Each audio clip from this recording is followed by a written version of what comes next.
The night Mariah Carey walked into Whitney Houston's dressing room with a challenge, she had no idea she was about to witness a vocal miracle that would haunt her for 20 years. But before we dive in, hit that subscribe button and drop a comment about your favorite Whitney or Mariah moment. April 14th, 1998. New York City's Beacon Theater was buzzing with dangerous energy. VH1's first ever Divas Live was about to make history, bringing together five powerhouse voices. But everyone was watching too. Whitney Houston and Mariah Carey. The media had built a toxic narrative. Whitney versus Mariah, the Queen versus the Princess, old guard versus new blood, declining star versus rising supernova. By 1998, that narrative had teeth.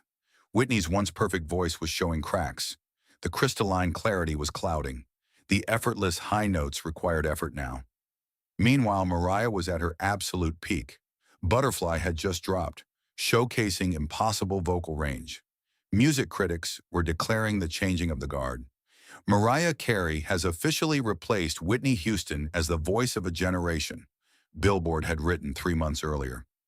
Whitney had read that article. She'd read all of them. Backstage, the tension was suffocating. The five divas had separate dressing rooms, separate entourages, separate everything. VH1's producers had choreographed the evening to minimize interaction, terrified of on-air fireworks, but they couldn't control Mariah Carey's curiosity and her need to know where she stood. At 7:45 p.m., 15 minutes before showtime, Mariah dismissed her team and knocked on Whitney Houston's dressing room door.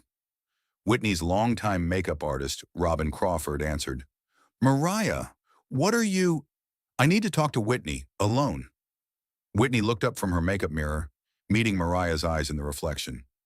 Neither woman spoke. The industry's manufactured rivalry hung between them like smoke. "Robin," Whitney said quietly, "give us the room." The door clicked shut. Mariah stood inside, suddenly looking younger than her 28 years. Whitney turned to face her directly. "Well," Whitney said, her voice carrying that familiar raspy texture. "To what do I owe this visit, Miss Carey?" The formality wasn't hostile, it was protective. Mariah took a breath. What came out next she would regret forever. "The world says your voice is finished." The words landed like a slap. Whitney's face didn't change expression, but something flickered in her eyes. Pain, recognition, validation of every fear she'd been carrying privately for months. "The world says your voice is finished," Mariah repeated, and now her voice was shaking. "They're saying I've replaced you, that you're yesterday and I'm today, that you can't hit the notes anymore, that you're done?" Whitney finished for her, her voice soft. "Is that the word you're looking for, baby? Done?" Mariah's eyes were already filling with tears, though she didn't yet understand why. "I didn't come here to hurt you, Whitney. I came here because I need to know the truth. Not the media's truth, not the industry's truth. I need to know if you're really—" She couldn't finish the sentence. Whitney stood up slowly, and even in her bathrobe with rollers in her hair, she commanded the room. She walked past Mariah to the dressing room door, locked it, then turned back. "You want the truth?" Whitney asked, and now there was steel in her voice. "You want to know if the voice is finished? If the girl from Newark who learned to sing in her mama's church still has what made her Whitney Houston?" Mariah nodded, unable to speak. What happened next lasted only 8 seconds, but those 8 seconds would echo through music history. Whitney walked to the mirror. She didn't warm up. She didn't vocalize. She didn't prepare. She simply looked at her reflection, took one breath, and opened her mouth. The note that came out was impossible. It started in her chest voice, warm and rich, then climbed and climbed. It moved through her mixed voice with surgical precision, no breaks, no cracks. Then it entered her head voice, still climbing, still pure, still getting stronger. And then it pierced into the whistle register, that rarefied air where only a handful of singers in history have ever been able to breathe. The note Whitney hit was later estimated to be around a high F7, a note so stratospherically high it exists at the very edge of human vocal capability. But it wasn't just the technical achievement that shattered Mariah.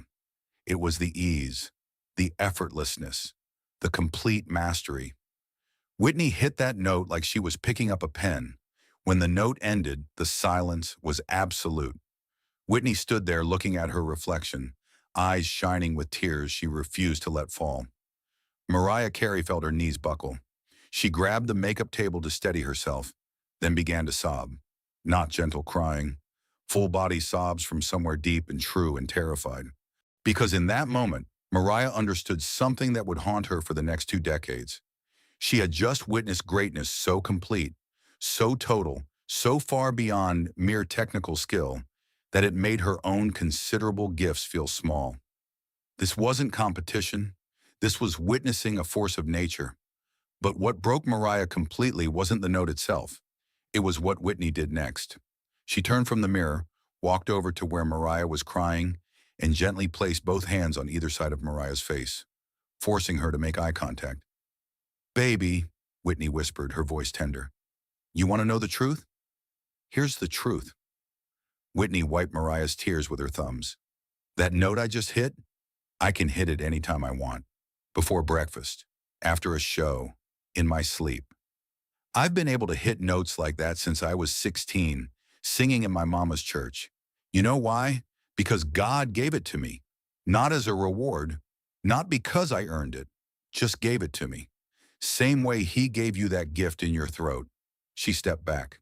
"But here's what nobody tells you about gifts from God, Mariah. They don't come with instructions. They don't come with guarantees.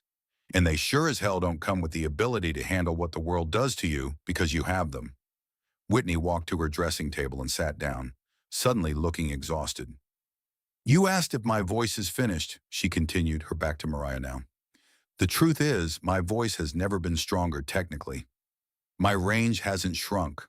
My power hasn't diminished.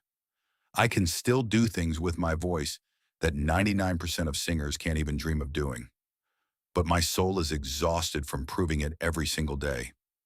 She turned to look at Mariah again, and now the tears she'd been holding back were falling freely. "But my spirit is tired, baby. My heart is heavy. I've spent 15 years being the voice. And you know what that means?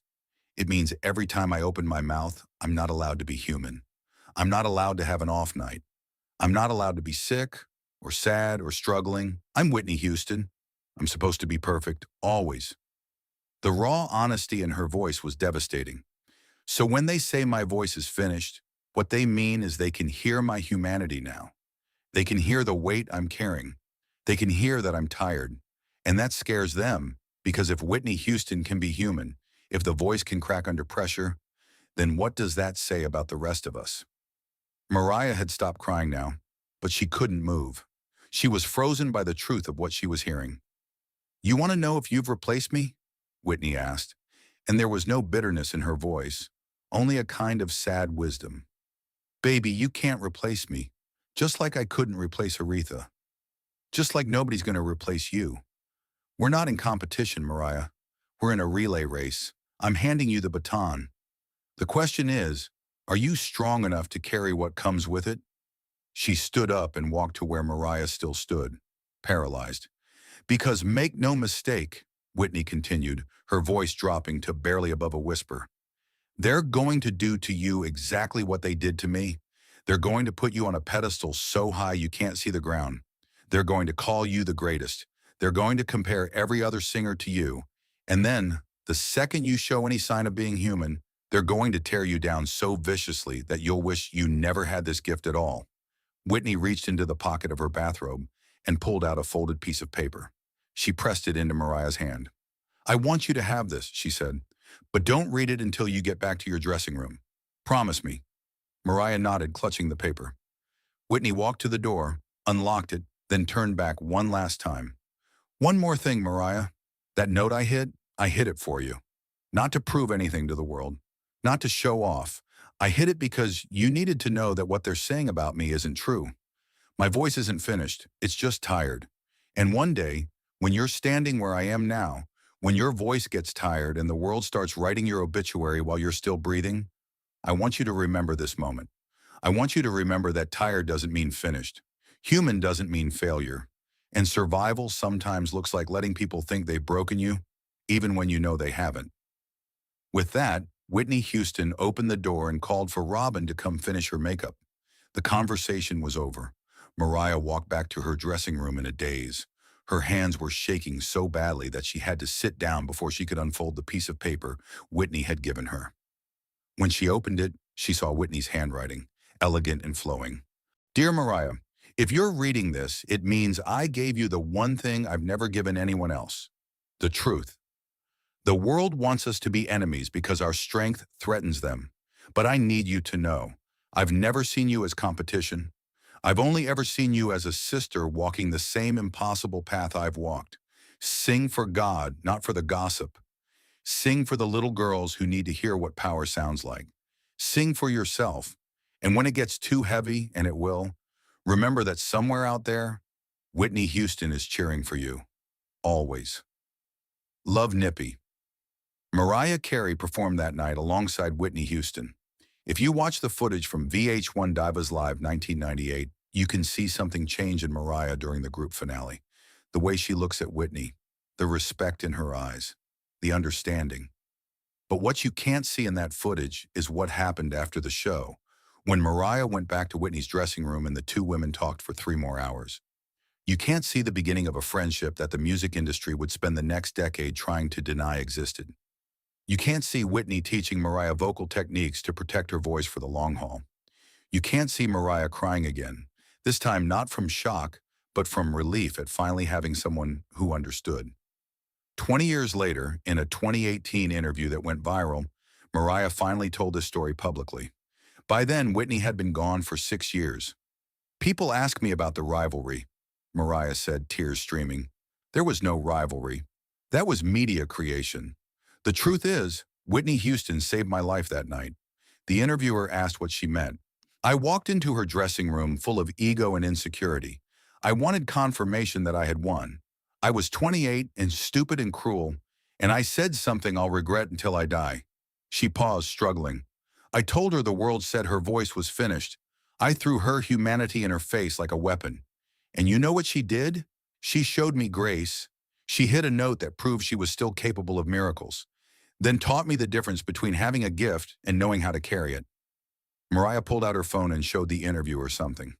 A photo of Whitney's handwritten note, yellowed with age, kept in a frame next to Mariah's bed for 20 years. The interviewer could see the edges were worn from being handled so many times. Every single night before I go to sleep, I read this note, Mariah said, because Whitney was right about everything. They did to me exactly what they did to her. They put me on a pedestal, then tried to destroy me when I showed signs of being human. And the only reason I survived it was because Whitney warned me it was coming, because she gave me a roadmap for survival that night. The interviewer asked if Mariah ever got to thank Whitney properly before she died. Mariah's face crumpled. I tried. I called her a week before she passed. I wanted to tell her how much that night meant to me, how many times her words had saved me. She didn't answer. I left a voicemail. I said, Nippy, it's Mariah. I'm still singing for God, not the gossip. Just like you taught me. I love you. She never called back. 3 days later, she was gone. The silence that followed that confession was devastating. But then Mariah did something that shocked everyone watching. She stood up, positioned herself in front of the camera, and said, I want to do something I've never done publicly. I want to honor Whitney the way she honored me. And then, with no music, no production, no warning, Mariah Carey hit the same note Whitney had hit that night in the dressing room. An a cappella whistle note so high, so pure, so technically perfect that it seemed to transcend human capability. When she finished, she looked directly into the camera and said, That was for you, Nippy. I'm still carrying the baton, and I promise I won't let them make me drop it. The interview ended there, but its impact continues. That clip has been viewed over 50 million times. It sparked global conversation about how the music industry creates false rivalries between women. It led to policy changes at major labels. Most importantly, it changed how a generation understood Whitney Houston's legacy. For years, the narrative had been one of decline and tragedy. But Mariah's confession reminded the world, Whitney Houston's voice was never finished. It was tired. It was carrying impossible weight, but never finished. Today, vocal coaches use that night as a teaching tool about the difference between technical ability and spiritual exhaustion. Mariah Carey is now 54 and still performing. Every time media writes about her vocal decline, she posts the same thing.